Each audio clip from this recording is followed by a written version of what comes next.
मित्रों, आज हम रामायण का ऐसा प्रसंग सुनाएंगे जो शायद ही आपने सुना होगा।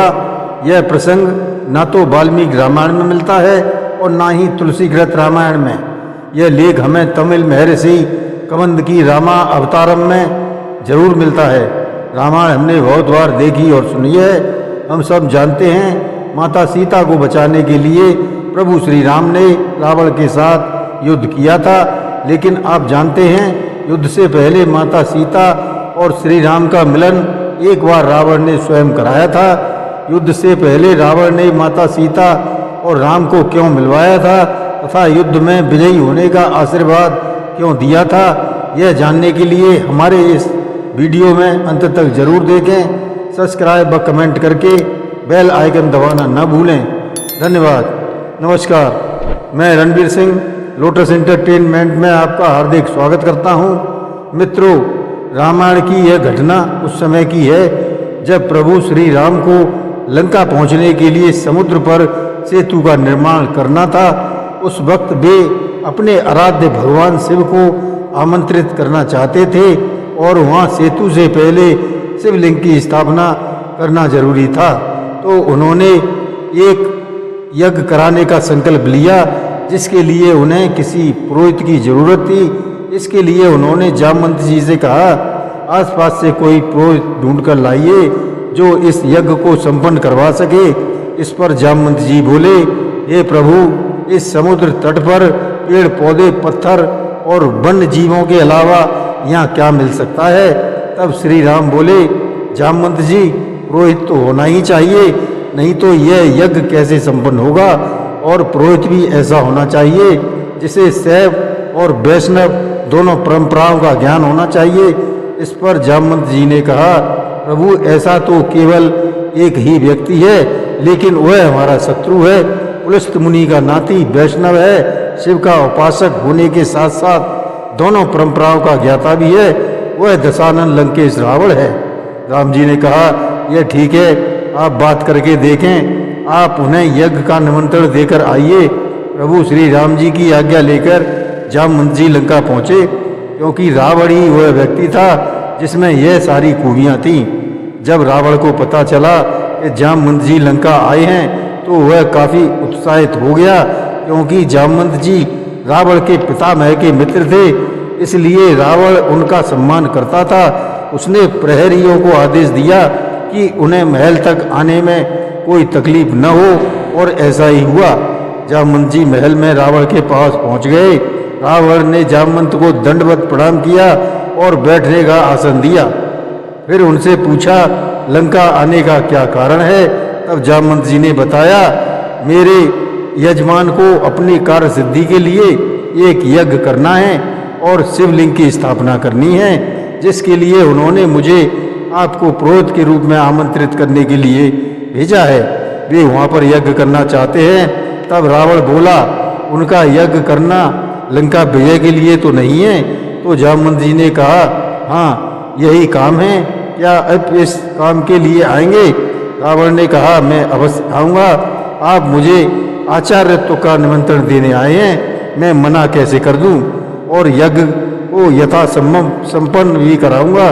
जब जामवंत जी चलने लगे तो उन्होंने रावण से पूछा, यज्ञ के लिए क्या क्या सामग्री चाहिए। इस पर रावण ने कहा, आपका यजमान वनवासी है, उसके पास क्या सामान होगा। शास्त्रों में यह बताया है कि अगर यजमान यज्ञ की सामग्री इकट्ठा करने में असमर्थ है तो पुरोहित का कर्तव्य होता है कि वह सभी सामान की व्यवस्था खुद ही करके लाए। आप किसी बात की चिंता न करें, मैं सभी सामान लेकर आऊँगा। आप अपने यजमान से बोल दीजिए, ब्रह्म मुहूर्त में स्नान करके व्रत के साथ तैयार रहें। शास्त्र के अनुसार कोई भी यज्ञ बिना अर्धाग्नि के पूर्ण नहीं माना जाता, इसलिए रावण यज्ञ से पूर्व माता सीता के पास अशोक वाटिका में पहुंचा। रावण ने अशोक वाटिका पहुंचकर सीता जी को बताया कि तुम्हारे पति राम लंका पर विजय के लिए यज्ञ करना चाहते हैं और पुरोहित मुझे चुना है, इसलिए यज्ञ की सारी सामग्री के साथ उनकी अर्धांगिनी की व्यवस्था भी करवाना मेरा कर्तव्य है। इसलिए तुम मेरे पुष्पक विमान में जाकर बैठ जाओ। तब सीता ने रावण को पुरोहित मानकर प्रणाम किया और बोली, जो मेरे स्वामी के पुरोहित हैं वे मेरे भी पुरोहित हैं। रावण ने भी सीता जी को अखंड सौभाग्यवती होने का आशीर्वाद दिया और रावण यज्ञ स्थल पर पहुंचा। तब रावण ने कहा, अपनी पत्नी को बुलाओ, इस समय मेरी अर्धांगिनी मेरे साथ नहीं है, क्या कोई उपाय नहीं है? इस पर आचार्य रावण ने कहा, नहीं, क्योंकि आप विदुर नहीं हैं, शादीशुदा है, आप वनवासी भी अपनी पत्नी के साथ आए थे, इसलिए आपकी पत्नी आपके साथ बैठना होगा, तभी यह यज्ञ संपन्न होगा। रावण कहता है, पुरोहित का यह कर्तव्य होता है कि वह अपने यजमान के लिए सभी चीज़ों की व्यवस्था करे। आपकी पत्नी उस पुष्पक विमान में है, उन्हें सम्मान के साथ लाइए और अपने साथ सम्मान सहित विराजमान कीजिए। तब श्री राम ने हनुमान जी को शिवलिंग लाने को भेजा, जिसमें हनुमान जी को समय लगा तो पुरोहित रावण ने कहा, और विलंब नहीं किया जा सकता। तब प्रभु श्री राम और सीता ने मिट्टी का शिवलिंग बना दिया और उसकी स्थापना कर दी गई। यह शिवलिंग भगवान शिव के 11 शिवलिंग में से एक है। फिर कुछ देर बाद हनुमान जी अपना शिवलिंग लेकर आए तो श्री राम ने कहा, अब तो शिवलिंग की स्थापना हो चुकी है। जब हनुमान जी नहीं माने तो श्री राम ने कहा, इस शिवलिंग को हटाकर आप अपना शिवलिंग रख दो। हनुमान जी उस शिवलिंग को हिला भी नहीं पाए।